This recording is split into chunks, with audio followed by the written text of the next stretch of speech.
Good evening. Welcome to episode 16 of Desk Chatter. Hello. Hello, everybody, and welcome to our live. How is everybody doing? We also have a guest this evening. We do. The amazing and talented Abigail. By the way, I just found out about Abigail. I'm sorry, I wasn't. I was like, oh my God, who's Abigail? I'm searching, and suddenly I'm like, I'm your friend now. I will start stalking you. That's great. I will stalk back. I'm kind of quiet, and I stay in my own little corner, so I'm hard to find.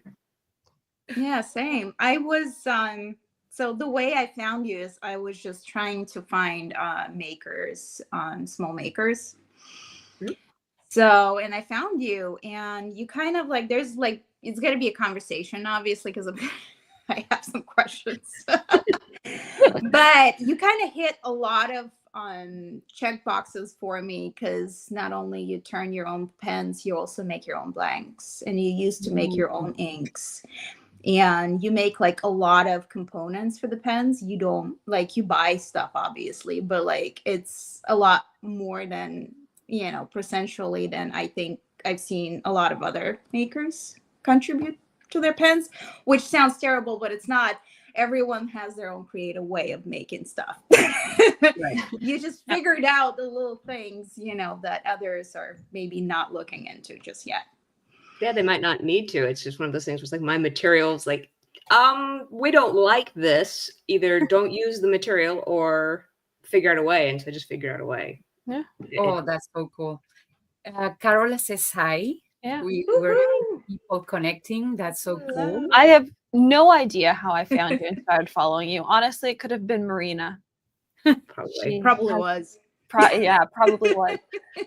I often find myself amazed by the things you create. Thanks, Like guys. the koi goldfish one you've got going on currently. So my grandmother, not super into pens. I went, you need to just look at this. And she thinks it's really, really cool. Wow. Mom, who is into pens, thinks it's spectacular. And I know you're not a super like video-y person, but I think those pens deserve like a video when you're done with them, great. because they are so amazingly cool. Well, thank you. Wow. When you say a video, do you mean like the whole process? Because I am terrible at documenting it. No, I mean just like Showcasing. show us the design. Like show. Well, there's a real pinned, Yeah. but like a more video. Yeah, a more Make it video. Longer. More. Okay. Detail. Give us more. I will work on that. I have to set up the good camera for that though. All right. So I have a question kind of to get started with you is, how did you get into making pens, or how did you get into fountain pens first and then into making your own pens and everything? Do you want the long answer or the short answer? Let's start with the short and then we move.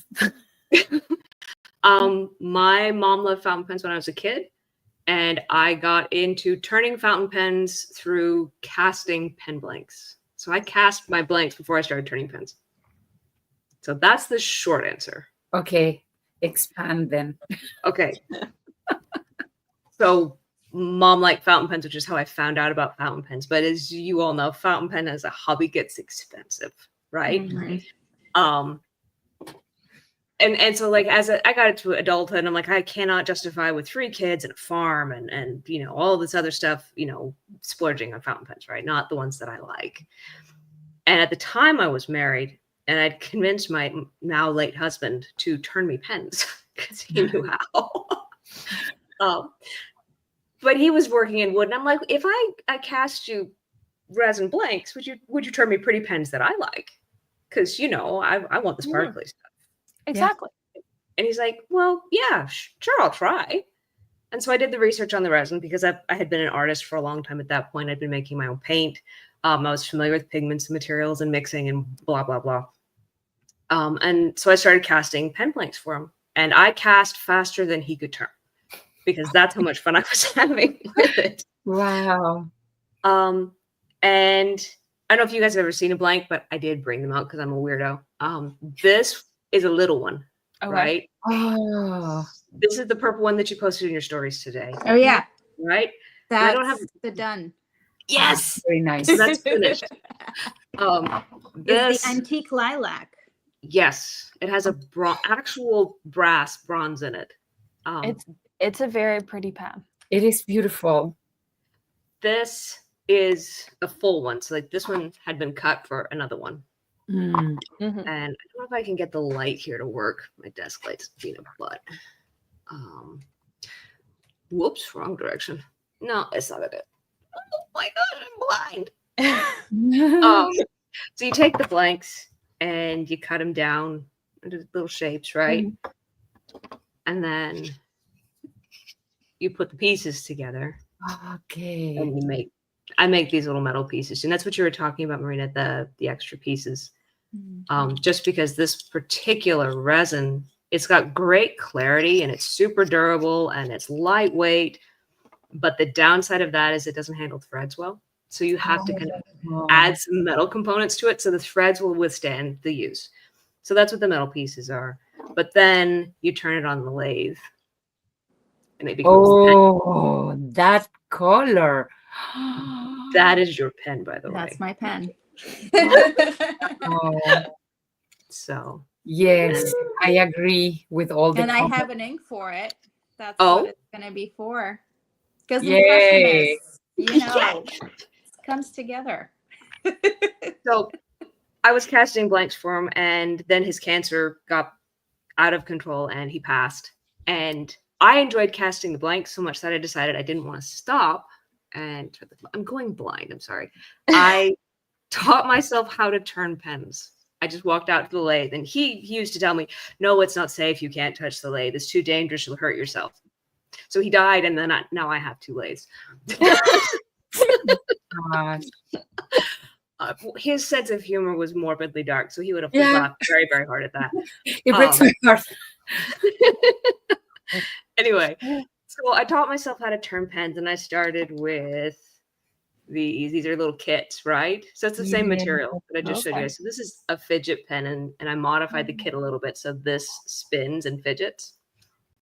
That's like the What's that? coolest thing. As somebody who's constantly playing with the lids of their pens, Yes. who shouldn't be playing with the lids of their pens, The mechanisms you wear out Yeah. is not good. no. So No. I started doing kits, and I would see these beautiful, completely handmade pens. I'm like, what if I want to do my own shapes? And so I spent a long time figuring out how to turn and create my own pens. And it's a process. The math, the numbers, if you're not following somebody else's directions step by step and you're making up your own, making sure all of your threads fit, all of your caps fit, your inside of your cap is enough length for your section and your nib. There's some math involved. Making sure you don't turn your cap too thin and it cracks, which I've done more times than I want to count. Same on your body. Making sure your threads are deep enough that it actually catches and it doesn't just, fall off. Been there, done that too. And so I taught myself how to do that. And then I'm like, wait, I have a metal lathe now. And I started adding more and more metal components because it was fun and I could. The first one I really did was this one. And I don't make too many of these anymore. So amazing. But this is a free spinning band in the middle, which was a pain to figure out. But I fidget, you obviously. And then I broke out the jewelry skills to do clips. Wow. On these, and then this doesn't have a nib in it right now, but then I started doing the metal sections. I like the metal. I like the metal too. I like and the then metal. I'm like, might as well see what I can do with 3D printing and the enameling. That's so impressive.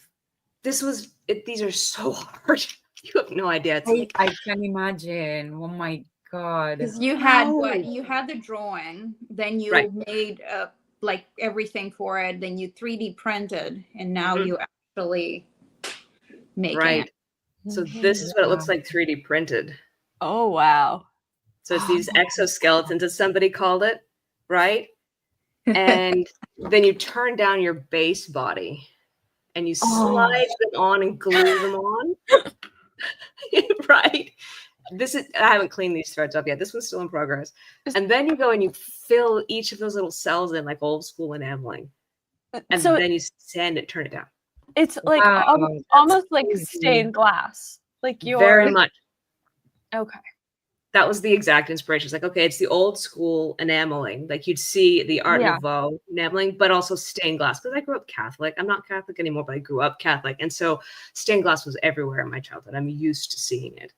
So that was that, okay, well, how do I bring in my current, like the things that I love, flowers and fish, and the old art inspirations? And I'm like, yeah, 3D printing, let's go. So what can't you use a 3D printer for? Honestly, like they're so amazingly cool. They really are. And the one that I've got is it can actually print wax, like burnout wax for jewelry, which may have electroforming supplies on the way. That would be so cool, though. That's so cool. Because like electroforming, you paint this conductive paint on anything. It doesn't matter what it is, as long as it can withstand an acid, right? And then you dip it into this acid, and you run electricity through the acid with another metal in it, and it takes the metal from your supply and puts it on the thing that you just painted, and then it turns the thing into metal. Wow. Like, this has potential for pens. But you're experimenting with things that nobody else has done before, which is fantastic, especially when you're describing this. I've seen 3D printed pens, but they don't look this cool, like, oh my God. No. They print the bodies, right? But it's yeah. Now I have to save money for you. That's I need to not buy anything in Chicago and then maybe call Abigail. I'm very slow, so you have time. Yeah, as Corolla said, I may need a fidget pen. I feel like I now need one as well. Like, I've seen them for such a long time, and there are so many pens I fidget with that I should not fidget with. So if you don't want a full size, so like this is the full size fidget. This is the mini. Oh. And I have to modify this one pretty heavily because this is commercial hardware, right? Yeah. But I come in and I modify it so I can just sit here and spin this. I love the color palette of that one. It's so very beautiful. This one's hard candy. It was a short cast I did a while back. But yeah. So these are all ones that are on the shop. But wow. I fidget and I've broken pens doing it. So my quality control involves way too much. Okay, can it withstand me? I constantly, every time Kari comes over, Kari goes, you can't tighten your Banu caps that much. And my issue is I flick the cap back and forth. Yeah, that's it. Well, I fidget a lot with my pens, but I need to hold the pens. I always have a pen around and I go like, Having a fidget there, it would be like, oh my gosh. Even on the babies, there's a little worry divot on the back. Oh, here. Yeah. You have what you know. And you hold the cap and you're just sitting there thinking. Yeah. So that's so smart. All right. And so support pen. The one thing that you do comment that I absolutely love, that you have a subscription. So like if people want to support you, you can like have a subscription for Abigail stuff, and like you get the first steps, and it's cheaper than if you have any leftover pens on the website. Now there's a quarterly special pen that I do. I think I've got about 12 fidgets, 2 or 3 babies, and then there's the art pen, which I have kind of hard limited just because there's so much work. When the fish pen was an art pen. Okay. So how busy are you lately? You have a lineup of pens like until when? It's about 6 months out. Okay. Wow. So and I don't take commissions and I don't take requests. It's just I just keep working. and I have ideas clear to the end of the year already. That's incredible. And then if people want to find you, you do one show a year, right? The Orlando. Yep, that's my local show. I'm not much for traveling because bringing the entire setup out, especially with the way the flights are lately in the US, I'm gonna pass on flying. Yeah. Right. So that would be a great opportunity for us to go down there. it's a fun show. There are so many makers. It's kind of like one of our maker get-together shows. So if you want to see all the indie pens, it's a good one to come to. Do you do everything yourself? Define everything. I was about to ask if you're gonna start making nibs yet. I was gonna ask it, like I was gonna say, not nibs and feeds, but do you do everything else yourself? Yes. What type of nib do you use? I like Yovo nibs. Yovo. Excellent. If I could get my hands on something flexier, I would. Oh, yes. So I'm not a Bach or a Schmidt. They're just a little too stiff for me. I like something that bounces. A little bit more. Recently, we've been talking to Wendy Sue, not on here, but on other shows. She really likes the Fountain Pen Revolution flex nibs. I've seen those and I'm tempted, but I've also heard some pretty gnarly things about them as a business. Yeah. It's like hit and miss. I've heard, I have lots of friends. Right Turns is awesome as well. They are from Florida. We were talking about Jason. Yeah, Jason. Yeah. He and his daughter are at all of those shows. So Yes. They are really kind of close to me because when I went to my first show, we were kind of small at that time.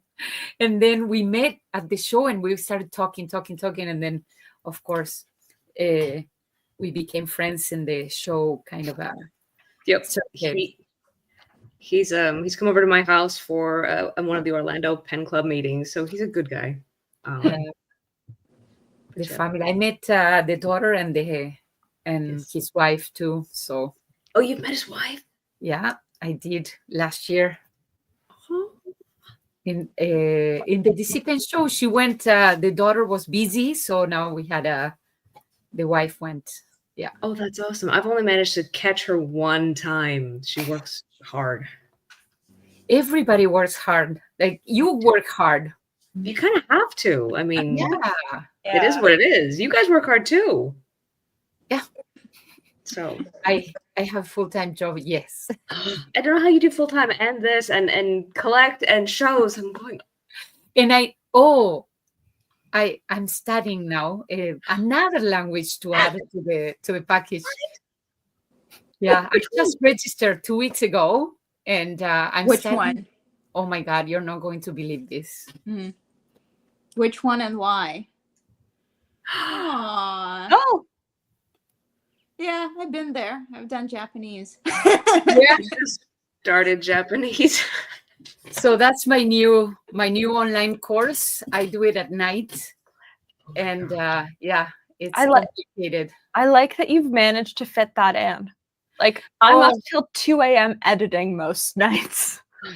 Well, I think I did this because I had to replace my dancing training to something more sedentary because I have a knee injury. So I replaced the hours that I used to practice physically the other skill. And then I was like, okay, maybe this other skill should start doing something. So I went there. Plus, you and can I started, use your pens. Yeah. Anyways, it's my first time with a different alphabet. So that's complicated. But it's so much fun. We have a study group. I cannot believe I belong to a study group. We went to karaoke and tried to read Korean during the karaoke because we like the Korean pop. And we went to order food, all in Korean. So it was like coming to the restaurant and ordering the food in Korean. I felt like, oh, I can speak Korean. Like at least that I can speak. But, it's so nerve-wracking. I don't know if you've been through that, but yeah. Especially when you're speaking with a native person that speaks so fast. I'm like, yeah. I've been trying to learn Spanish for ages and ages, and I live in Florida, so there's a ton of Spanish speakers. I'm like, I will not speak Spanish out in public because I don't trust myself to speak it. No. At least ordering food, cerveza. Yeah, no. My mother is a person that can learn languages from watching foreign TV shows. Yeah. I am a person that took 7.5 years of French in school and can still not read it fluently post brain injury and chemo. Wow. If I hear it, I can respond in English. I can sort of speak it on occasion. I can't read it. Yeah, but yeah, it happens. I think the brain that works with languages is something that's so weird for different people. Some people have this kind of like quick chip, I don't know, a microchip inside the brain that helps with languages. I feel like that. It's so easy for me, languages. And I can watch many different shows and not have any subtitle, and I will get everything, and mainly European languages. So Spanish, Portuguese, Italian. That's how I learned German too. German was I did 1 year of German. It was like, no, I don't want to do it. All right. Yeah. What pens are people writing with this week? Seeing as we've gotten a bit off topic, but happily off topic. All right, you start.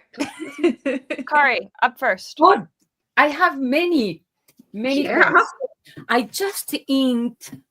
I have 4 pens here on my desk, and I will actually get all of those ones. And I have the inks that I have inked these pens. So I have a Pilot Justice on my desk. This pen I adore. Actually, it has all ink around. That's fun. I have a very beautiful ink, which is the Sailor. It's a shifting color ink, Kokoroguma. So you get the ink and it looks like I would say kind of a dark gray, but then it turns into like a violet, very, very dark violet or something like this. So it shades and it's really beautiful. So that one, I have a Pilot 95. Oh, everybody knows this one. pen. This one is the one. People like that one. Yeah, more traditional. And this one, and you will see how much I love this ink. It's almost down. This one is the Kokoroguma. No, this one is the Yamabudo Iroshizuku. And then I have this Pelikan M800. This one is the old one. So it has the red, but when you put it against the light, it's transparent. Nice. And this one matching kind of the ink Star Ruby Pelikan Edelstein. And last but not least, I have a pen maker's pen. This one is London Pen Company. The resin is made by Omas. That's the Nonna, right? Yes, the Nonna, or something like that. It's a faceted pen. And I actually have 2 of this same model because I like the pens not to roll on the desk, but at the same time, I like pens that doesn't have any clip. So that's why I like this pen. This one has a very double broad nib. And it's very beautiful. This one is inked with Vinta ink and mascara. Oh, I like that color. Very nice. That's it for me. And I have my journal. This one is a Galen leather that I stamped myself with your initials on there? Yes. Well, that's actually, it says my name. Oh, Right. yeah. With minuscule. And I put like this Korean bookmark because of the Korean language. I'm using let me show you, because inside I have a Midori. This one is an insert. I actually have many of those inserts. I have a blue, I have in green, and I don't know if you have seen these inserts before. These are really nice. They are called 8.5 size dot grid Midori, and well, you know the quality of the paper. This one is actually thicker than the traditional Midori, and I don't understand Japanese, but I could read over here. Maybe it says the grams or whatever, but it's thicker. It feels like one I like hand. the thick one. I think I know which one you mean. Yeah, I think I have that one. I like that. And it's a little Yeah. glossy, right? It's a little bit glossy compared to the other one. Right. And it's really good because, I've been writing with the double broad pen, and it's amazing. The quality is really, really amazing. So like no feathering. No feathering, no nothing. It doesn't go through the page, and it doesn't show any shadowing on the other side like the Midori planner. So this one is really, really good quality. And they come in inserts that are cheaper. So you buy those little notebooks, and they look like this. And yeah, it's so fantastic. Oh, this one is the blue one, and the other one that I had before is the green one. We have to give that Kind a of look. found out that I have, after using watercolors such a long time, I have trust issues with thin paper. Like that's the thing. I don't know if I can do it.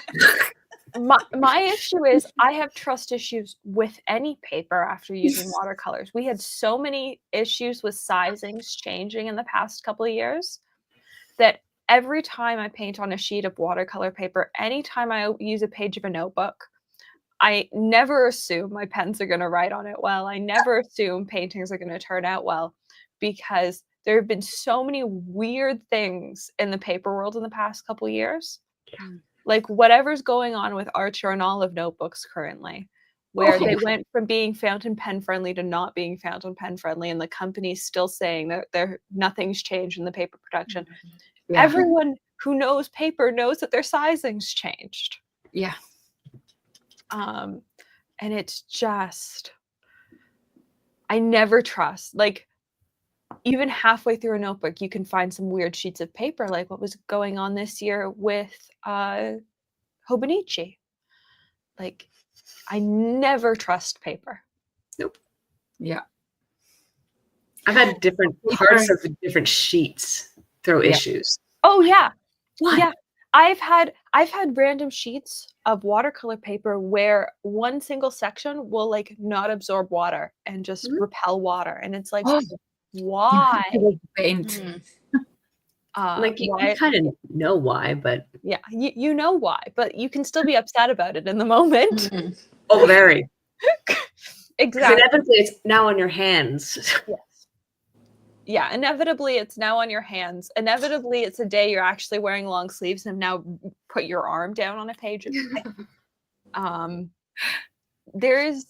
feel like the watercolor paper drama has now just migrated to the pen world. Like there was watercolor paper drama in like 2022, 2023, and now 2024, 2025, we're dealing with it in the pen world. And unfortunately, I bridge both of those worlds. And I can't escape it. No. Wow. Yeah. Now, my guess is supply chain issues that, and then it's like lack of transparency, because everyone is just like, I'm just going to keep it to myself. Yeah. Well, because no one declares what their sizing is on paper. Right. It is so hard to find out if a paper is a gelatin-based sizing or if it's a vegan sizing. And I can't think of a single fountain pen brand that actually labels their papers as vegan, which technically means any of them could use a gelatin sizing. Mm-hmm. Whereas in the watercolor world, like our paper is labeled as vegan. It can be. I mean, handmade is not. Handmade isn't, but like bigger brands do label if they're vegan or not. Mm-hmm. Yeah. No, it's the same with ceramics. It's so funny, like, because bone china is not vegan. Mm-hmm. Yep. Bone. So, but porcelain is, like, Yeah. that's the thing. That's the distinction. Porcelain is, bone china is not. But yeah. We're gonna save a question for later. Who wants to go next and show their pens? I can go quickly. Somebody's asking about Abigail. Sorry, we're gonna loop back around to questions once we finish pens. Yes, we're gonna do that. Yeah. All right. So one for those who just came in, this is made by Abigail. And so this is my first pen by her. I've had it for about a year, I think. Antique Lilac. It's the Bebe. And the second one is my other favorite maker. So Black Robin pens made by. She's good. She's great. This is her design. This is like a mini pen. That is so cute. She's so cute. This is cartridge only, but it's just like, it's amazing. This size is so fantastic. It is so good. Like this pen, and I think Mayfair pens also makes very different pens, but both are pocket size and both are really fun in their own way for like sketching purposes. So these are my two, and I also have the new Mont Blanc Renoir that will be reviewed on my channel. Yeah. Does the Black Robin fit the new Kaweco mini foldable converter? I think it could. I didn't ask her, but I think you, in theory, could. Yeah. I had to track one down for a pen recently, and they are pricier than a normal Kaweco converter, but they are super cool. Okay. My question is how easy it is to use it, because like that foldable part. If I knew where it was, I was seeing if it was on my desk. It's not actually all that hard to use. It has like a little key that will turn. Yeah, it was stiff. No, it's not in there. It was stiff the first time I opened it. And then as soon as I used the mechanism once, it was no longer stiff. Oh, okay. All right. So, well, you're up next. All right. So we're doing one small shop and one non-small shop.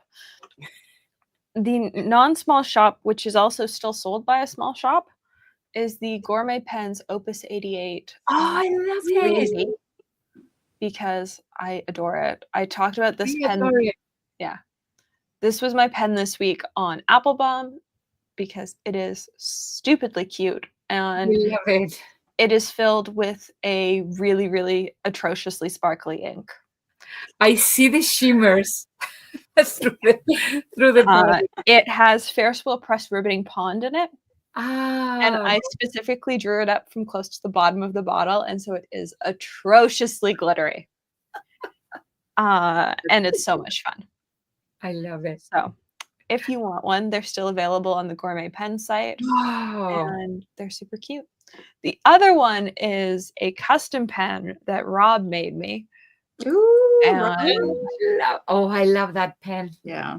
That's sparkly. Love that pen. it's so sparkly. It's got the little octopus. He does the coolest. Hi, baby. Turn this the right Yeah, way. he's And great. I can unscrew it with one hand. Yeah, Nice. so I awesome. really like. And then the nib also has a little octopus on it. Yeah. Very nice. I'm very much enjoying this pen still, which also still has a custom mixed Sailor Mano ink in it because I didn't have anything quite right. It will come. It will come. It will come at some point. For now, though, I just created the right thing by mixing from the wall. I have seen that wall. That is a good wall. It's a great wall. It's a great wall with saltine containers filled with ink samples. Because it's not a problem if you can't see them. Done. If it's hidden in a vintage cracker container, it's not an issue anymore. No, it's decorative. It's decorative. It's just adding to the weird decor of my office. Exactly. Nobody looks inside the box. Exactly. No one has to know that there's like 300 ink samples in my office. No one knows. No one knows. No one needs to know. Hidden. It's like that audio. All hidden. It's like my pens, they are nowhere to be seen. No, my husband shouldn't know the amount ever. Does he think every pen is $40 and under? No, maybe that's what I say to him, but that's the thing with my pens, is that my pens are hidden because they all live in quality street treat tins. Because why would I not continue to disappoint the small children that visit this household by thinking there are tins of candy in my office and really they're fountain pens? Because were we not all disappointed by these actually being sewing kits and homes for buttons? yes. Yeah. So mine, I got the cuttable pen trays, and I've got like a dozen quality street treat tins that have pen trays in them. That's so amazing. There you go. It's a great way to put your pens. It is the cheapest pen storage, because you can buy these at a secondhand shop for like between 25 cents and 50 cents a container. It is the cheapest pen storage. That works. And I love it.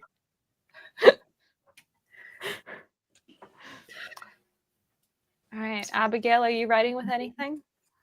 So the only pen I'm writing with right now, I'm writing with one pen. That's my usual. And I had to pick a different pen because the one I normally write with is the baby prototype, and I've been writing with it since I made it. I have to repair the metal section on it. It was the early prototype version, and I had not finalized the insert the way it needed to be done on that first one. So I'm just going to go put one of my new ones in. It's not a big deal, but I just haven't had time to do it. But you ended up finding it, because the last time I talked to you, you didn't know where it was. I did find it. The person, I'd left it at someone's house, and they're like, I found your pen. I was like, oh, thank heavens. Because I was going, okay, so she never found it, and then she's having to remake herself one. And then there's a much better end to this story. Oh, yeah. No, they found it, and they're like, oh, but it's leaking. And I'm like, So I have to go repair it. But in the meantime, what I'm writing with is this, which... Ooh, that's a cool one. So this was gifted to me by one of my collectors and friends. Wow, that's so impressive. Is a wall, I'm told it's a wall 1920s gold fill. And it's got this vintage super flexy nib on it. And I love it. And it's this little piston filler right here. You guys are gonna have to tell me how these, like the actual mechanism. Oh, it's a sack filler. Yeah. And if you open it up, it sprays ink everywhere. Okay. So this stays down. Here, I can walk you through it, because I have one on my desk. Yeah, I love it. I figured out how to fill it and empty it without issue, but I can't I just want to know how it works. So there's a little bar inside here that compresses. When you lift this handle, the bar compresses the sack. And then vacuum. Yeah. Ooh, that's what I thought, but I wasn't entirely sure, because I'm obviously not taking a vintage 1920s pen apart. Like I do have limits. Yeah, exactly. I have limits. Albert's pen, I use it, doesn't leave my desk because it's also vintage celluloid. Right. Oh, yeah, no. So, but it survived in a mug on Grandma's desk from like 1970 until I got it 2 years ago. So it lived a life. Yeah, you were telling me about that the last time we talked. The story behind it is incredible. I can't believe it survived. I can't believe it didn't burn down the house. Oh, that's true. That's my too. comment. Every time we're watching something with my husband and like old like movie stuff comes on, and like, you know, it's like the tapes, and I'm like, oh no. Like we've got a local auction house that fairly often has fountain pens. to the extent that every time they have pens, they now just assume I'm going to show up and look at said pens. They had 3 vintage Estabrooks last week. I didn't end up buying any of them. They went for stupid money, but it was fine. I got to see them in person, and that was all I needed. In the summer, though, they had a lot of 40 celluloid pens, except they had them on a tray sitting side by side, and everything was touching, and I was like, this is danger. No. This is danger. Ball. Mm. Oh, They- Dave is here. Yeah, they like spontaneously combust. Danger. Yeah, I have a couple, but I'm avoiding if I can. I mean, the one that I show you guys last time, it's still with me because I love that thing so much. And this is celluloid. So, Oh, that's so beautiful. this is amber. I love this, but again, like I love these. They're stupidly expensive these days to begin with. Mm-hmm. So that is something I'm not gonna, go out and find Exactly. for 2,000. Like the Arcos, like Arco is crazy expensive these days. Yeah. And then, But yeah. no, I wanted to say to Abigail, if you want to do any repair when you go to the pen show, there are so many people that they will help you repairing or kind of changing the ink container, the ink sac inside. They will help you. I don't know if you've been Mike. Yes. You know Mike. I know Mike. Yeah. He's my vintage pen guy. He's a good guy. We were across from each other last year at Orlando, and we've kept in touch since. He does some cool work. Yeah. All right, we have some questions. Yeah, we do. Which you've just answered this question by showing a pen. Yes. There you My go. Mont Blancs are over there. So, the only other pen that I use is the Duo. I guess it is. It's retractable. Okay. That was gifted to me. It's the Onyx version of it, and it's a fantastic nib. And I anything with odd little mechanisms, mechanics, that's my thing, and vintage. So Very if nice. I don't make it, that's what it is. How many of each pen do you make? So wait, you have 3 models of fountain pens that I've seen, right? And then other pens. Or more. So that's a good question. Not counting the kits, because the kits I do more for Patreon. That's just the fun thing I do. My own models production, I have 2, which is the retrograde and the baby. Mm-hmm. And every single one is one of a kind. So to say that I make more than one isn't entirely true, because the patterning is going to be so different cast to cast, even just turn to turn. That's it. There is no other one. My casts are minimum of 4 blanks, and I can get maybe 6 babies out of that. Maybe. That's if nothing goes wrong, and something always goes wrong. So expect maybe 4. If I do a retrograde, you're talking 3 to 4. So not many. Not many. So, Yeah. Yeah. Now, like the art pens, like the koi fish, that is different because those are a completely different style of making. I'm doing the first edition is limited to 10. Wow. So based on your experience of doing the koi pen, do you think you'll do other things like it in the future? Yes. I did not spend 3 months figuring out how to do this exact technique to not do other things. That's fair. I think the next time something like this is going to show up will be the Halloween release. Oh, very nice. That's cool.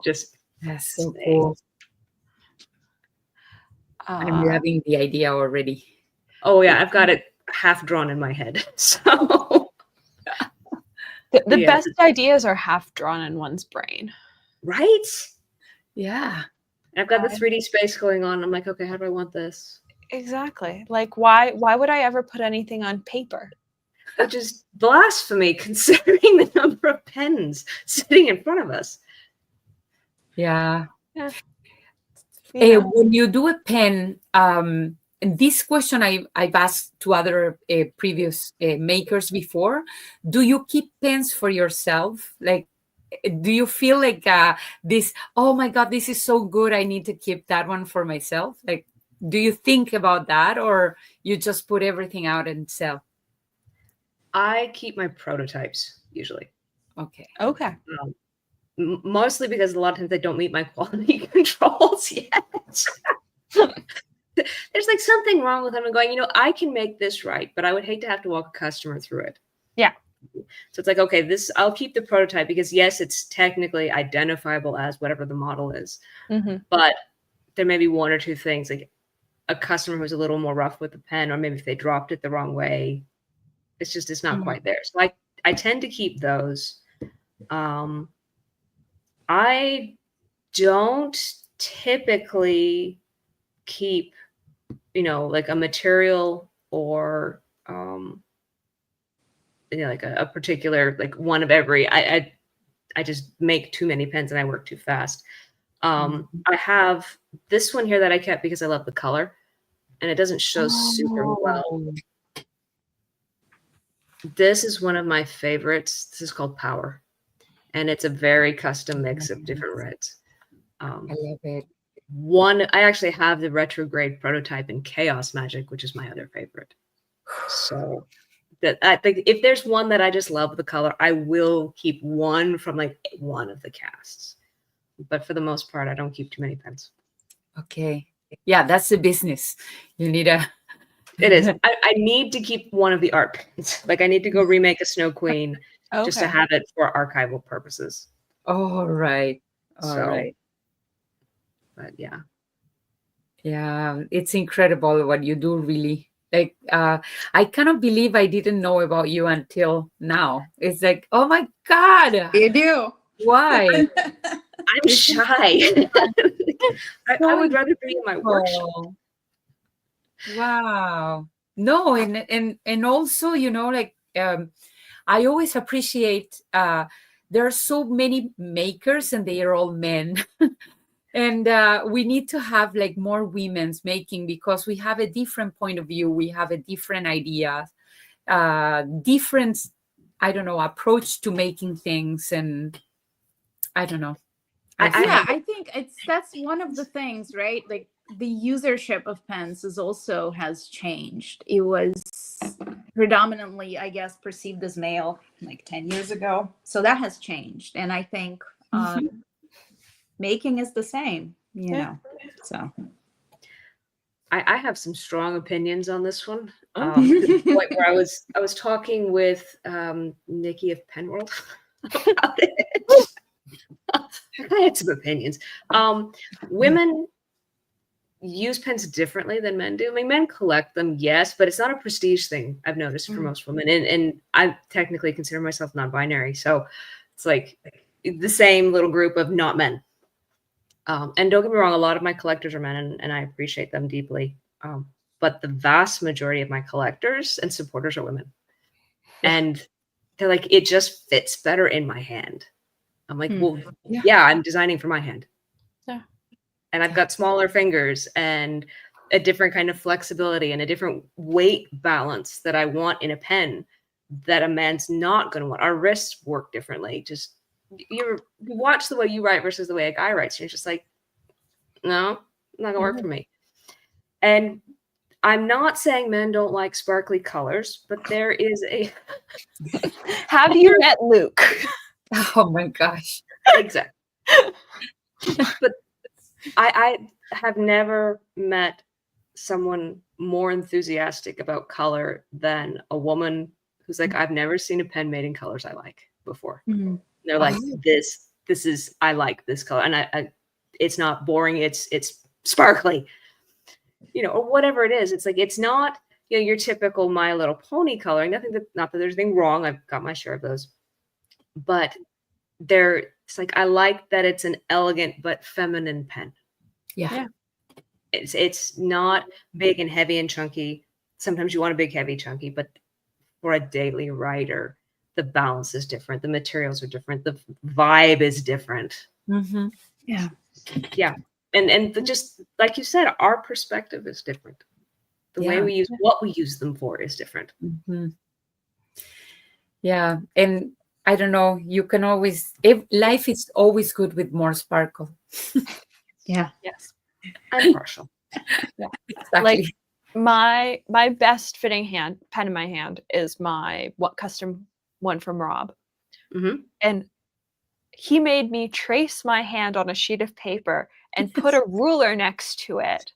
So that then he could go to everyone he worked with and figure out whose hand was the closest in size to mine to figure this pen out. And I've heard that from other friends, like in the custom pen space, like getting to tailor the exact grip size of their pen and everything.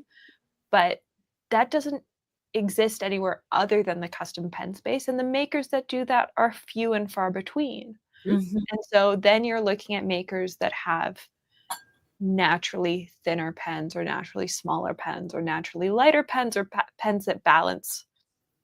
I find I like one that balances further forward. I don't like it balancing super far back. It's awkward in my hand. Yeah. And you get cramps when you're Exactly. writing. Yeah.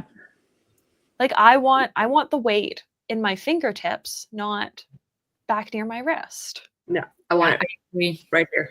Mm-hmm. Yeah. Well, I like hefty pens and heavy pens. I have a big collection of metallic pens. That's why when you show the metallic parts, I really like the weight of the metal. When you're writing, actually your hand rests a little bit more because it actually goes down to the paper without having to press at all. So, yeah. No, you're absolutely right. When the front half is metal and it's a heavy metal, you're talking stainless or brass, it does rest down. But when you have it towards the end of the pen, you're like, Yeah. So, yeah. That's what I'm saying. Even with a heavy pen or a fat pen, like this is not a small pen, right? No. This is a big pen. Like here's the baby. Oh yeah. Okay. So that's a good heckin' chunk of a pen. But if you balance it right, it's still gonna sit here. Oh, very nice. Right? You can do that. So it's very much about the curvature of your section. It's about the materials you're using and where you put the weight. Like this is aluminum so it's lightweight. Mm-hmm. But if you used a stainless, you used a brass, you're going to want the majority of your metalwork to be farther down the bottom half of your pen, the hand half, right? So that this isn't tipping this up. Yes. So it actually is resting on your paper. Mm-hmm. Like you said, your hand gets to relax. Now, if you are like me and you don't put your hand on the paper when you're writing, that's a completely different experience.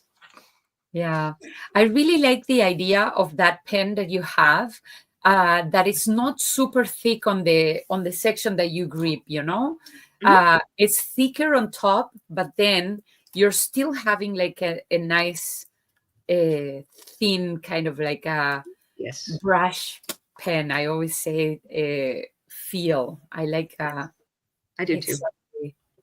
Mm-hmm. So. All right.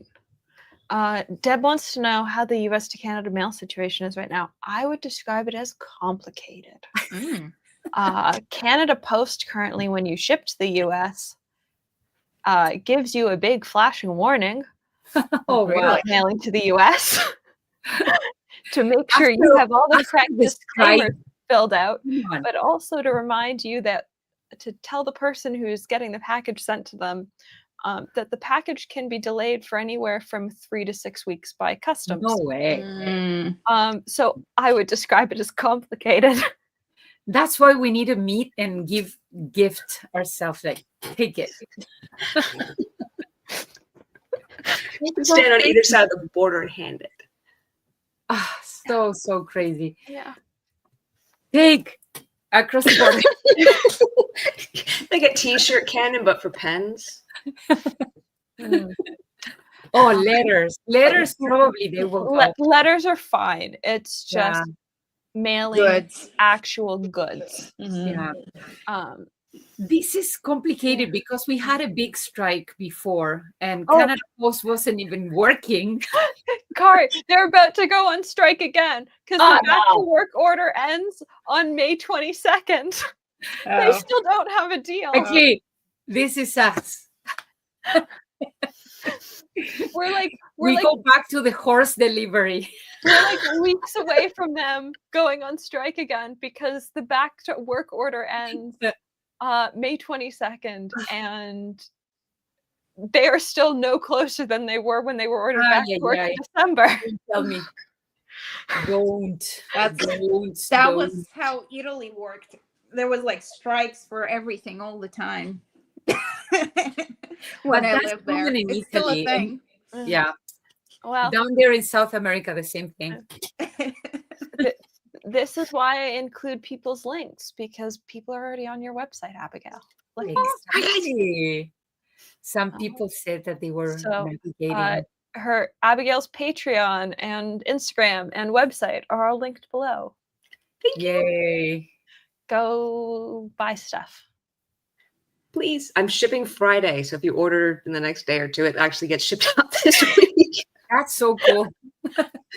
All right. Do you ever find yourself bored of making pens? No, actually, because pens are, I don't think of pens as pens necessarily. They are A piece of art. They're the format of art that I'm making. So the pen shape is my canvas. I mean, and I work on canvases, and I work in jewelry, I work in all sorts of other mediums, but I like the constraints, plural, because there's a lot of them, that a pen gives you when you're making art.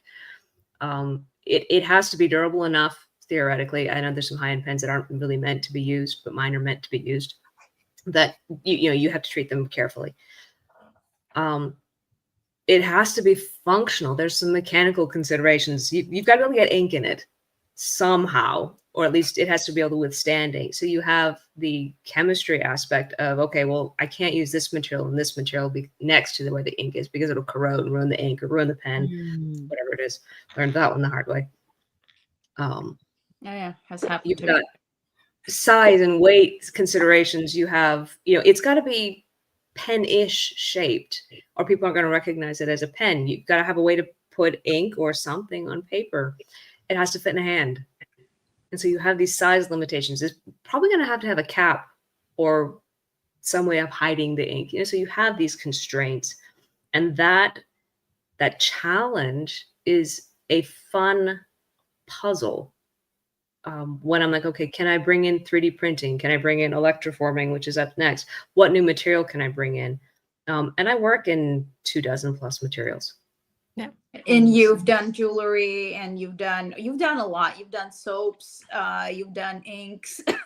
Fiber art, at least 3 different resins. I've done more art materials. I've worked in wood a little bit. I've worked in wax. I mean, paper.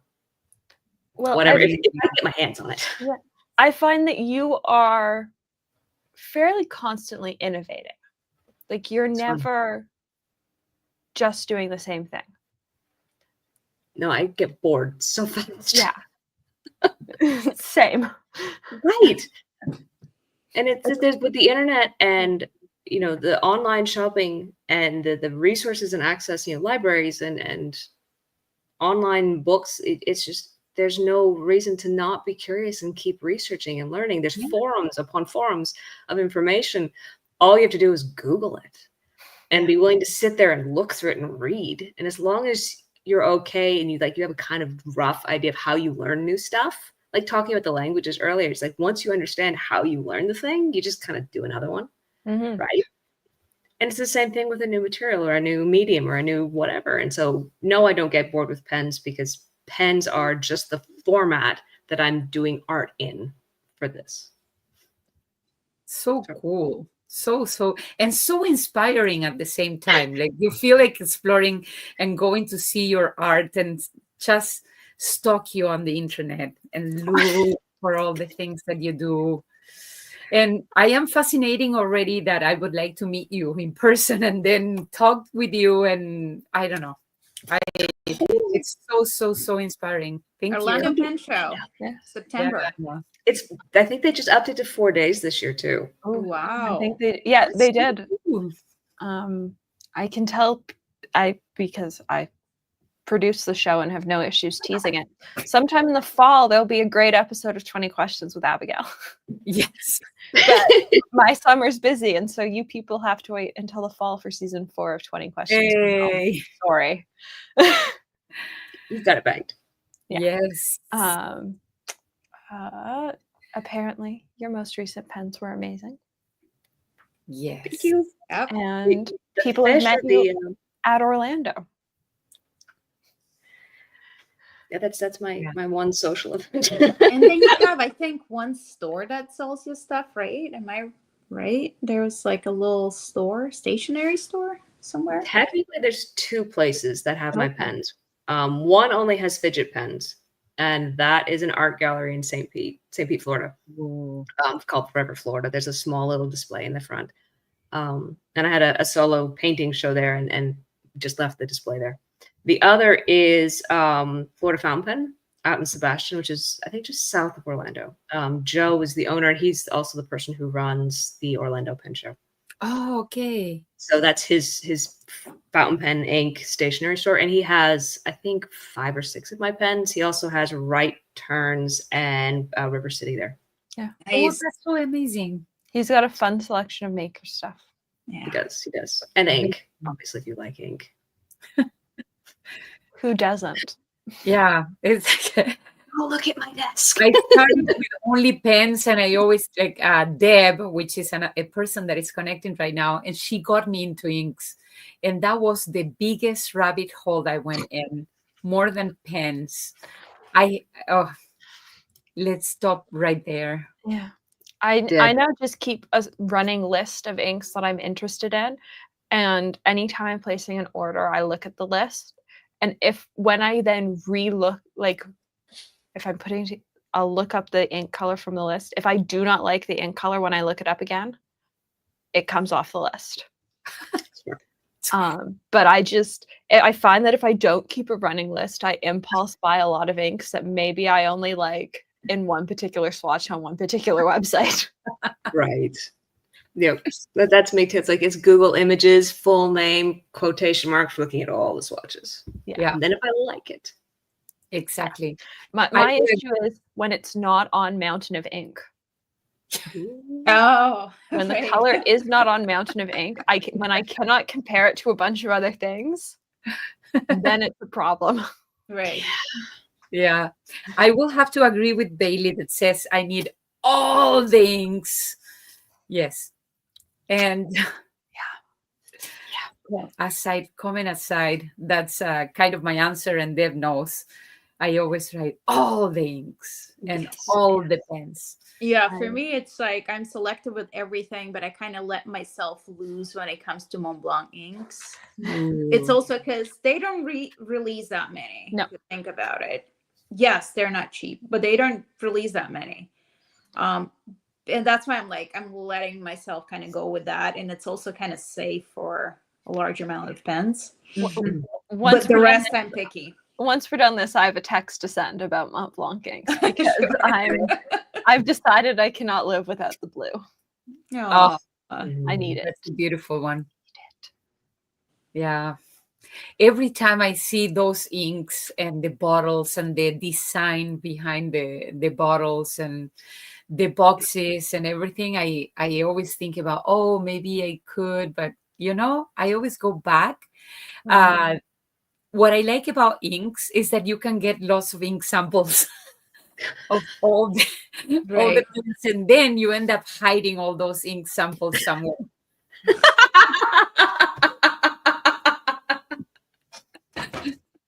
I will say, at one point, this was the home of my ink samples, which is now my nib tray. This is one of the ink samples.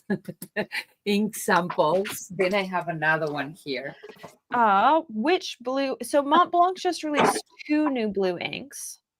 They one released of them. An ultramarine blue that's really not an ultramarine blue. Well, yeah, I'll talk about that in my video, but yeah. It's quite pretty.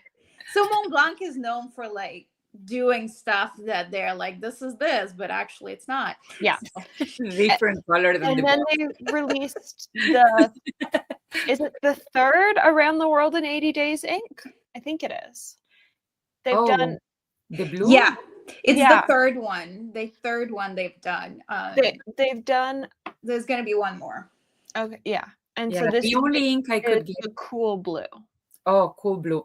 Is Jane Austen a blue? That's my question. No, Jane Austen is. Okay, so I have done one paper that it's slate blue on. Oh. But I have also had it everything from like a dark purple to a gray to a brown. It's inked in here. It's purplish. Purple. It's in my 146. And no matter which pen or no matter what paper I use, like it looks different in every page. So Bailey, I like them both. Will I get them both? Probably not, because they're quite expensive. They're very different blues too. They are very different blues, and they're very different than the Mont Blanc inks I already have. But I will end up texting my sales associate and just finding out what they have, and the decision will be made on what I can actually get my hands on. Yeah. I'm just so happy they stopped with the reds. I can't. They released so many reds. I'm like, I was about to stop buying. The reds and the corals. I'm sorry. Like I'm not a coral ink person. Well, I have to correct many assignments, so red will work.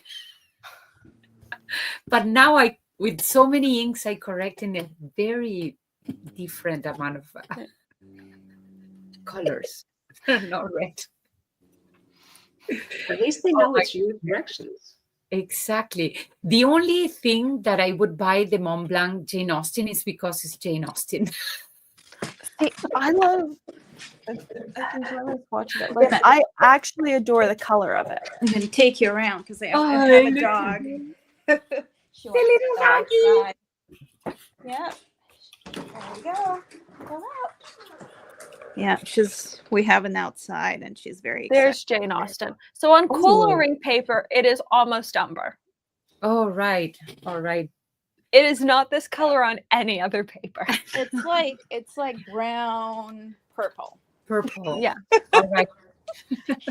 But I've also had it be slate blue. Oh, like that's different. Like this color of blue. Oh.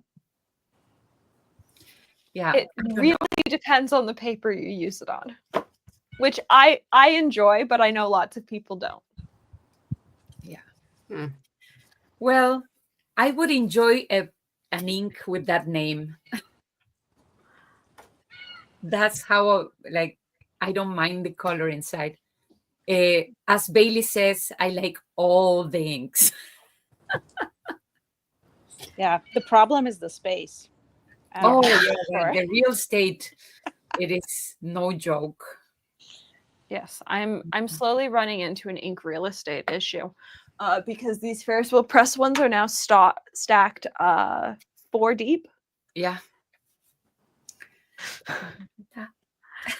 Yeah, we're gonna start running into a bigger space issue at some point. That's what happened. And you get more popular, you will get more inks. You just need to write a lot more. Oh, totally. I don't mind the writing aspect. I think the best part about this hobby is getting the opportunity to write with beautiful pens that sparkle and beautiful ink that sparkle as well. And then you get calligraphy inks that sparkle. And that's my thing right here. Ooh. Oh, that's pretty. Calligraphy. A fountain pen, though. Yeah, it's a calligraphy ink. And look at this beautiful calligraphy. This one is Fonderia Bortoleto. Ooh. Very nice. Anyways, I was writing actually with a quill before, and that ink is so good. It's a dark blue, but it's sparkle. Oh. So beautiful. My issue is just the cleaning of pens. Yeah. I hate cleaning You pens. need I've to currently clean. got a stack of pens to clean. Because Yeah. why, It's a big job. I why don't would do I it clean often, but pens? when I do it, I do all. Like I try to stack a lot of pens and then put them all in water and one by one, little by little. Yeah. Just fly right with one at a time. I have to clean enough pens for work. One. Yeah. Yeah. I'm like, I've got a pile of 6 right now. 6 doesn't quite feel like enough to justify cleaning pens. So I'm gonna run some of these Well- other 22 pens dry first, and then we'll clean pens. Okay. Don't judge me, but if I have 6 to clean, I will re-ink them with the same ink and wait for the other ones to The get a issue, bigger Kari, pile. the issue is some of them I got as PR back in August and have only just run dry, which Oh, proves okay. how well the caps seal. That's Like, good. They sealed very well, but I have been trying to run some of these pens dry since August. Yeah. I don't want to re-ink them. I'm over the color. Yeah. I'm done.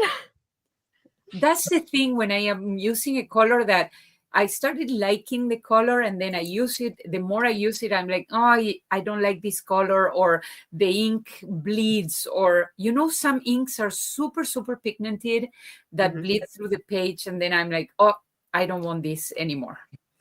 Mhm. And then I have to wash the pen. Yeah. And the washing takes forever because of the pigment. Mm. And the more pigmented the ink, the hardest to wash. Well, noodlers. Oh, don't ask.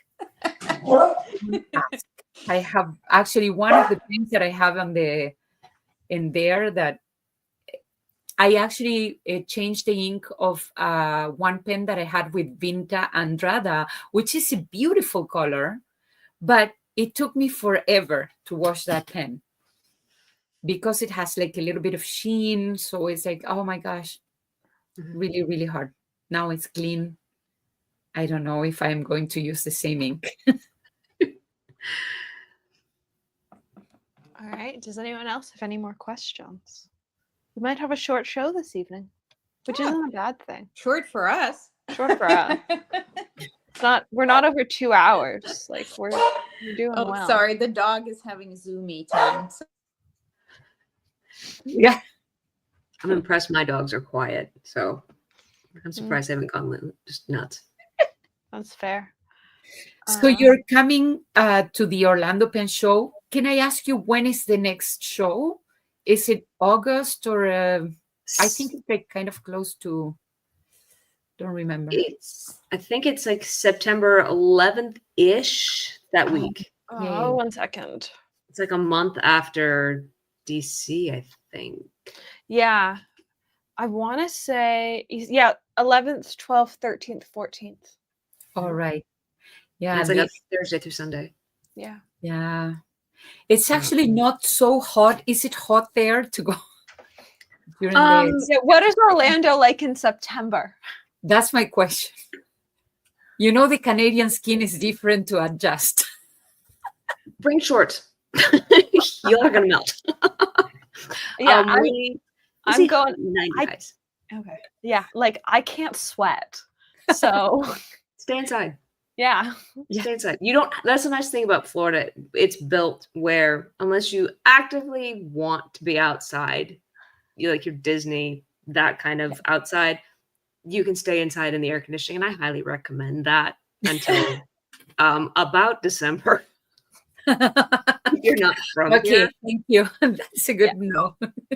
So, but I mean, bring shorts and t-shirts or whatever you're comfortable in. But inside, you can totally get away with like khakis and a t-shirt, maybe a light jacket, because the show is inside. It's inside a hotel ballroom. Right. You can get a hotel. It's connected to a mall that has restaurants. You don't have to leave. Yeah. So it's a fun show. I like it. This will be my 3rd year doing it. Last year, I won the Makers Challenge. It's a popular vote, and so I got 2 of my tables covered. So this year I'm going with a full 3 tables. Just have to make it up. You need to start working for that. I already am, but it's like, okay, so I make these pens and then they sell. Like I get them on the website and then they're gone. I put them on the website and then they're gone. I'm like, I actually have to hold pens back just for the show every single year. And then people are like, but I want that pen. I'm like, I'm sorry. I don't want empty tables. Yeah. Luke is having to do the same thing. Like Luke didn't think he had a Chicago table and so had a release planned, I think for this week, and has now pulled that release. So he has Chicago product. Yeah. You need to go to a show with a lot of stock, like people, I am that type of people. I don't buy online at all. Right. I like going to the shows and looking at the pens and touching, and it's not about trying the nib, it's about feeling the pen in my hands. Exactly. That's how I get pens. You will see me, but you never got me a pen. Okay, I never met you before. Yeah. So right. It's for me, it's more into I want to know, and I like. I would love to go to the Orlando. I know many friends in Orlando. Claire actually lives in Florida too, and she probably will be going to Orlando, and Suzette too. Yeah. Normally she does a good portion of PR for the Orlando Pen Show, so I'd be shocked if she wasn't attending. Yeah. Yeah, she stopped by last year. Yeah. Very nice. Very, very nice. Like I said, it's a fun show. If you can make it, definitely do. There's a lot of prizes and giveaways and after-hours parties. Just saying. Very nice. But I totally understand. Like you have to. For me, I have to go to a show with stock because the entire point of dragging everything out and spending 4 days behind a table is so people can pick them up. So there's things that don't translate well in photos, that don't come through in videos. And Marina knows, some of the colors just don't play well when photographed. You have to see them. The light changes the way they look. Yeah. I mean, the antique lilac is one thing in one light and another and another. And until you see it. Right. And you don't know the weight. I've had people think, your pens are going to be super heavy. And they pick them up and I'm like, holy cow, this is just barely more than a Bic. I'm like, you don't know that till you pick it up. And you don't know if it's going to sit in your hand right. I've looked at pens I would have sworn I would have loved. And you pick them up and you're like, this is really uncomfortable. And the other way happens. I'll look at a pen going, this is not going to fit right. And then I pick it up and I'm like, this is coming home with me. Yeah. I've had this pen for a month. I still haven't filmed a video on it. It photographs terribly inside. Yep. We have not had enough of a window of sun for me to film with this pen outside. Mm-hmm. And I believe it deserves a proper video. And to do a proper video, I need sunlight. Yep. A lot of Rob's pens are that way too. Yeah. And so people have seen it. But, the color it's showing up on camera is not the color it is in person. Right. Yeah. No, he does good work. It's a shifter, right? It has a shifter. It is. You can see the shift a little bit. It's much more dramatic in person. And I would say the pinky color it is up here is actually more what the actual color of the pen is. Mm-hmm. Yep. I'm like, I think I know the pigments he was using. We talk shop. Yeah. So the fun thing is the pigment he used is part of the very first watercolor set I ever helped name for the watercolor shop I work with, where I picked out the pigments and I named all the colors and I did the PR for it. Rob didn't know. And it wasn't until that he was packing up the pen, I went, it really reminds me of X. And he went, yeah, because it is. That's so cool. Yep. So I have a pen in what is one of my favorite watercolors I ever got to be part of the design process for. That's so fantastic. And I love purple. I love purple too. It's coming with me to Chicago because he has I need to see that in person. He's had a number of inquiries about the hexagon cap, but he keeps telling everyone that it's an exclusive one of one. They are some work. Oh, they are. But because of the numbness in my hands from chemo, I can't get the cap off without a clip. Mhm. And he was worried that over time I'd crack the lid of a pen. That is And very so wrong. he He's such a good guy. designed a whole thing. Ugh. That's so incredible. He actually, even before he filmed his 20 questions, he got in touch. He was like, I've seen this thing in a video you're talking about. I need you to explain it to me. And the next thing I knew, he was, sending me design images for a pen. He is such a good human being. If you have a chance to just visit with him, he's such a good human being. And, if you decide you want a pen from him, get on his 16-month waiting list. But his glitter pens. But his glitter pens. Yeah. Or do what, I'm going to spoil what Shannon did, but I won't tell you what set is Shannon's. What Shannon just did, and get an X-Acto set. They're brilliant, aren't they? I know. Like, I saw them like a year ago. He used to make them only for his employees. I'm like, dude, that's brilliant. Yeah. Because those things are uncomfortable. They are. They're awful. And they stab you without fail. Without fail. And so now you have a pump and cap. Yeah, it's why I use I use a knife for scoring bread rather than an X-Acto, because I'm going to stab myself with an X-Acto. Right. So instead, I'm just going to use a knife. Mm-hmm. Well, Bailey, I will have it at the show. I don't know that I'll have it on me at all times, but I will have it at the show. Any chance you'd go to Miami? The problem I have with additional shows is budget. Yeah. I run because pens are my full time and I am a slower production. The hotel fees are what kill me. Oof. I don't have anybody bankrolling me. I don't have another job and I don't have sponsors. Oh, wow. So and I'm paying household bills with my pens. Yeah. So I have budget right now for one pen show, and it's Orlando because they have been supporters of my work for a long time. Mm. So maybe with more connections, for example, if somebody sponsors you, what do you need? Because this is a platform, maybe we could have somebody watching the video. And honestly, it would be the hotel. My youngest kiddo does the shows with me. They're my second, and my sales team mostly. So it's just the cost of the hotel, and we usually pack our own meals because we have dietary issues. And then we just pack our little Toyota Corolla and drive down. But it's the cost of the hotel mostly that kills us, because that's $500 or $600. Yeah. And that's a good chunk of change when, like, you do 20 pens a month. Yeah. At most. So that it's tight on that one. Yep. So then you have to also make inventory and that stuff. was actually my whole question, like, because like I'm doing only one show this year. Like, I don't know how people do it. I don't know how Kari is doing it because it's expensive. Yeah, not buying online. I guess, yeah. Because if I use all the budget by buying online, I wouldn't go to the show. And then I go to the show because it's also an opportunity for my husband and I to do like a mini, I would say like a date weekend. We go, both of us, and then we have supper together. And then we, aside from the pen show and all the craziness and fun social activities that we have over there, it's also time for us, to go away and bond. Yeah, that's mother-daughter time with my kiddo. Same. Exactly.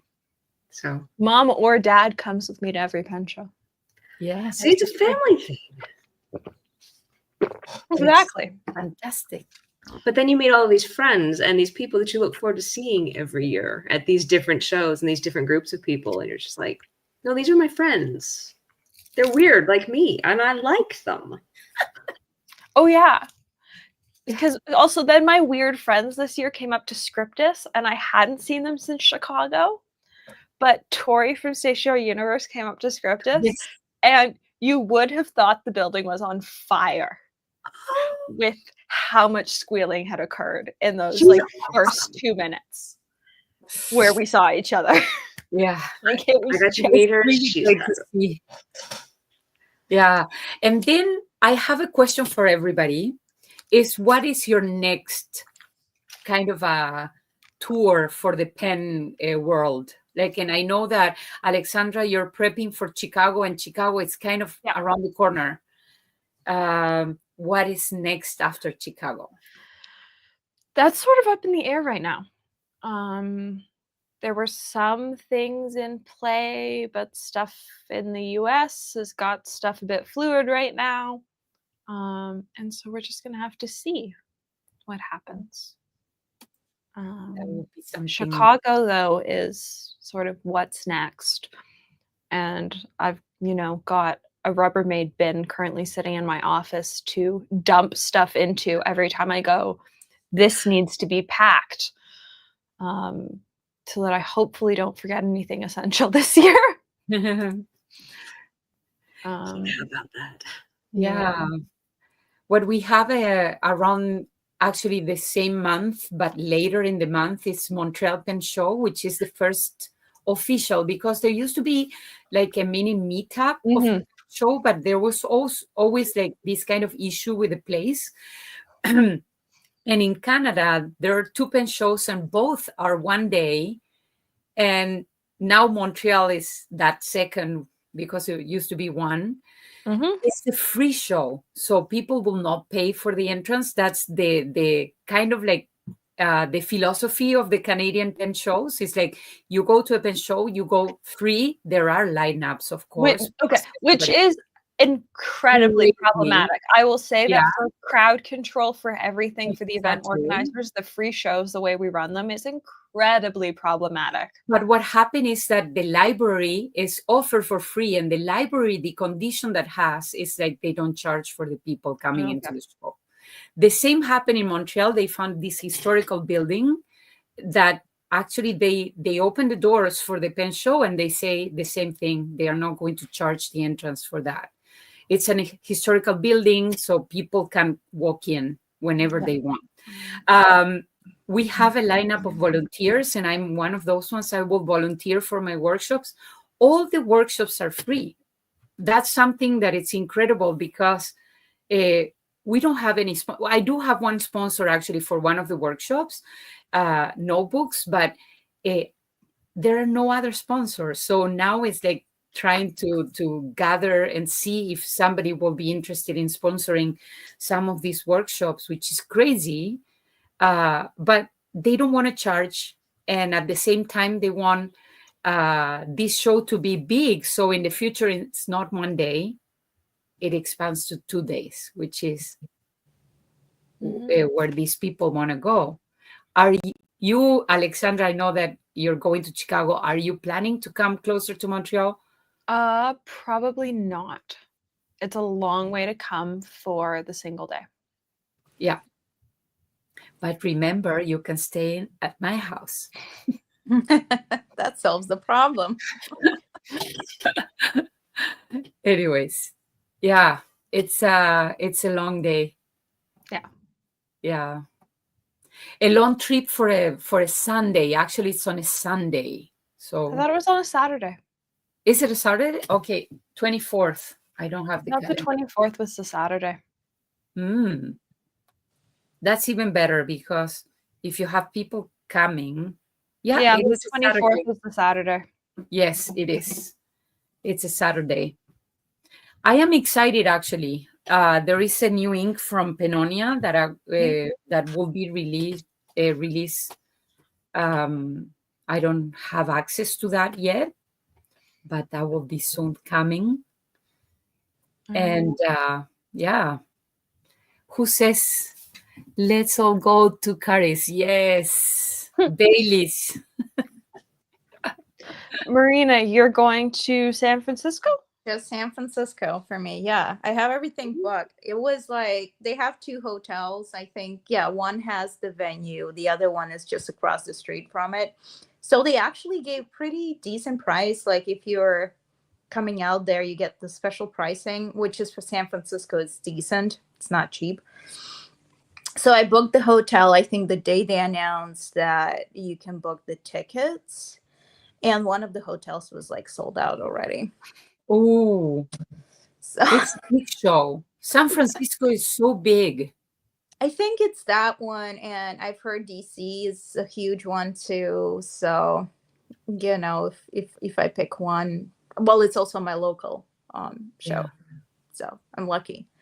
But yeah, I was also I was interested in going to a smaller one that was up in Oregon, Oh, Portland one.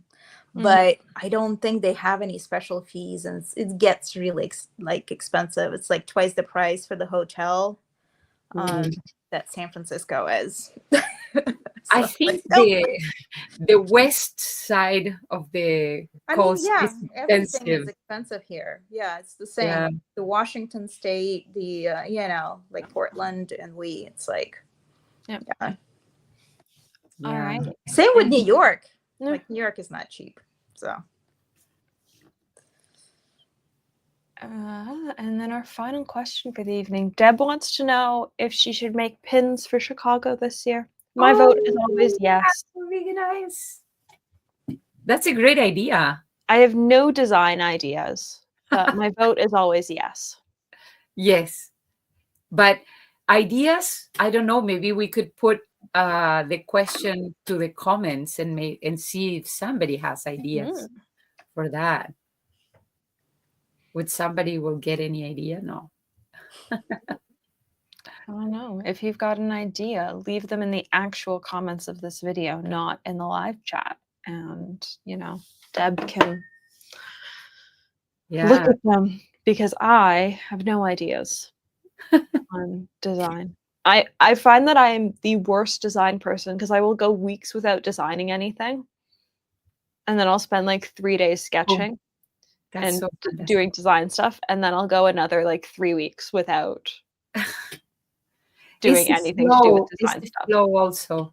I always feel like sometimes I'm more inspired to keep up with the art, but now I'm more into writing than art. So I've been doing lots of writing instead of drawings.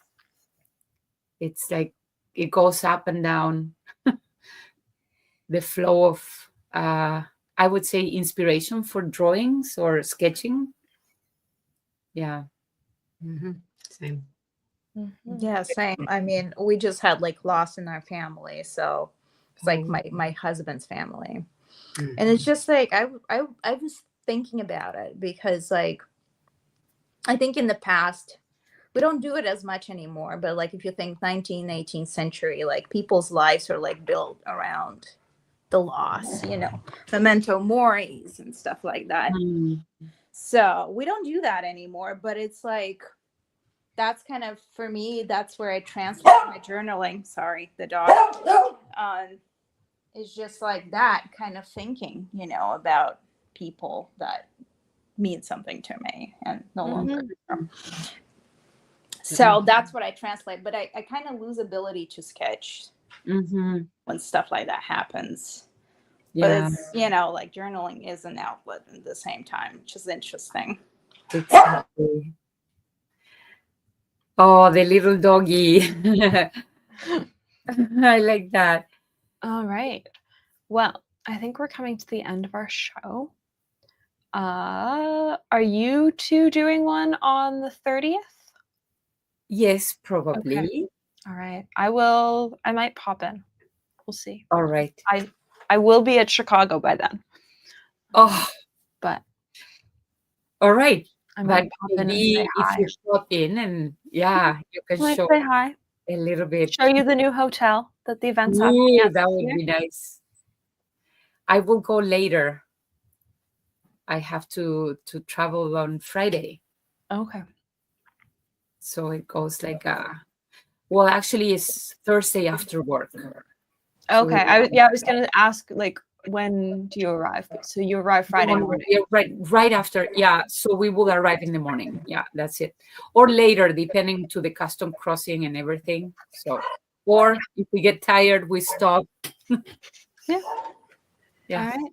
Well, thanks so much for joining us, Abigail.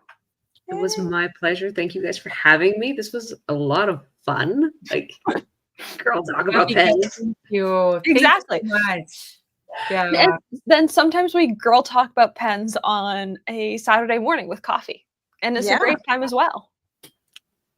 I mean, if you got a spot and you're okay with me not being coherent in the morning. Same. I don't have a cast for I'm not doing one in May because my May is busy, but there Right. will be one in June. Okay, holler at me. Yay. Right. It'd be fun to hang out with you when you're not like up to here with Chicago prep. Right. That's fair. That's a lot. Or filming a series of a show. Yeah, you just kind of like back to back on that. And I honestly would probably be in better shape in May than I am right now, or May, even June, just because the fish pen is kind of kicking my butt right now. Yeah. Yeah. So. Yeah, no, I think I've got 4 episodes to film and I'm done season 4. And I've got guests for 3 or 4 of them. Wow. Sorry, 2 or 3 of them. I think I'm short a single guest. So But you're so busy, Alexandra. I don't know how you do it. So many ideas and people coming and joining you. This is so amazing. Yeah, really. I don't sleep. Except for like the random 2-hour naps like I had this afternoon. I feel your pain. Yeah. There also will be a Coffee and Pens episode on Friday at 10:30 a.m.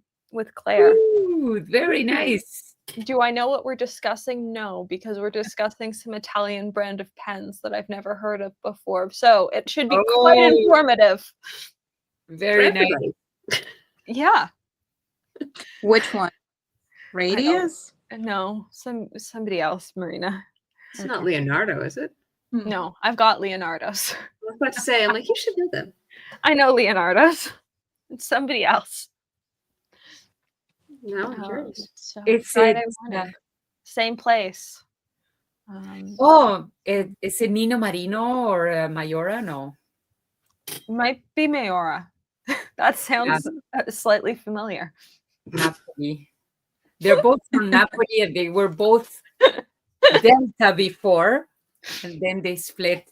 So Okay. Well, I'm gonna have a lesson on Friday and so will everybody else. I will try to watch the replay. The replays are always up. They're also over on YouTube podcasts if you just want to listen to us in your ears. I'm teaching. It's quite complicated, but after class, I will be listening in my car when I'm coming back. That will be fun because I have a long drive. All righty. All right. Very nice. Guys, thank you so much for today. Abigail, come on, lady. Thank you. Yes. Thank you, guys. Hero here. Thank you for letting me ramble. Yeah.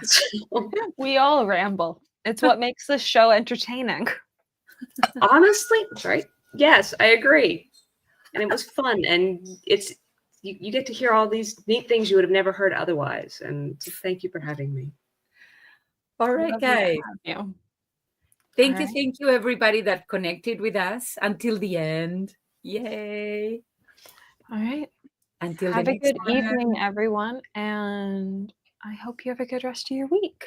Yes. Bye. Bye.